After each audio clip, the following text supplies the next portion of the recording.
কৃষ, তোমার দাদা তোমাকে ডেকে পাঠিয়েছে। কেন বৌদি, কোনো কাজ ছিল? আমি তো অফিসের জন্য বেরোচ্ছি।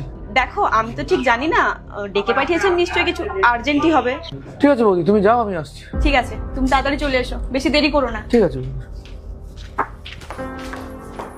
কোথায় যাচ্ছ তুমি? অফিসে যাবে না? অফিসে যাওয়ার জন্য তো ঘর থেকে বেরিয়েছিলে, তাহলে এখন এদিকে কোথায় যাচ্ছ? অফিসে যাও। দাদা ডেকে পাঠিয়েছে, বৌদি বললো কি একটা আর্জেন্ট কাজ ছিল, তাই যাচ্ছি। ওরা ডাকলো আর তুমি চলে যাবে? হ্যাঁ, তুমি তো অফিস যাওয়ার জন্য বেরিয়েছিলে।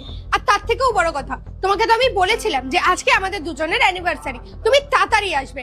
আর তুমি এখন অফিসে না গিয়ে ওখানে চলে যাচ্ছ ওদের সাথে দেখা করতে। কোনো কিছু করার দরকার নেই, তুমি অফিসে যাও, দেখা করার কোনো দরকার নেই তোমার। কুসুম, দাদা যখন ডেকে পাঠিয়েছে নিশ্চয়ই কোনো কাজ আছে, নইলে বৌদি কেন আমার ডাকতে আসবে বলো? আর বাস 5 মিনিটই তো লাগবে। আরে ওদের অভ্যাস হয়ে গেছে রাজার মতন বসে থাকা আর আমাদের দুজনকে চাকরের মতন করে ট্রিট করা, বুঝতে পেরেছো তো? তো ওদের দুজনের কথা শুনে না আমাদের কোনো লাভ নেই। তুমি অফিসে না গেলে না আমাদের প্রবলেম হয়ে যাবে। তুমি অফিসে যাও, ওদের সাথে এখন কথা বলে না কোনো লাভ নেই। সন্ধ্যের মধ্যে তোমাকে ফিরতেও হবে। আমি যে কোনো একটা বাহানা বলে সবকিছু ম্যানেজ করে নেবো। তুমি এখন যাও, অফিসে যাও। আরে এরকম হয় না কুসুম, বড়দের কথা শুনে চলতে হয়, বড়দের কখনো বাহানা দিতে নেই। একবার শুনেই নিয়ে গিয়ে কি কাজ কি জন্য ডেকেছে।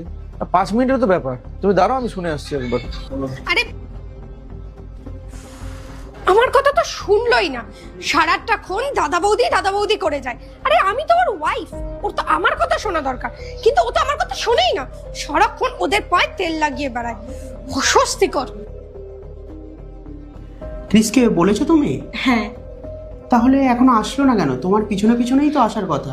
ও আসছে হয়তো, ছোট বউ মনে হয় ওকে কোনো কাজের জন্য ডেকেছে। তাহলে ও হয়তো নিশ্চয়ই চলে আসবে। ওই তো চলেও এসেছে। দাদা তুমি ডেকে পাঠিয়েছো?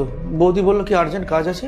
আজকে আমিও দেখবো আমার হাজবেন্ডকে দিয়ে ঠিক আর কি কি গোলামি খাটায় এরা।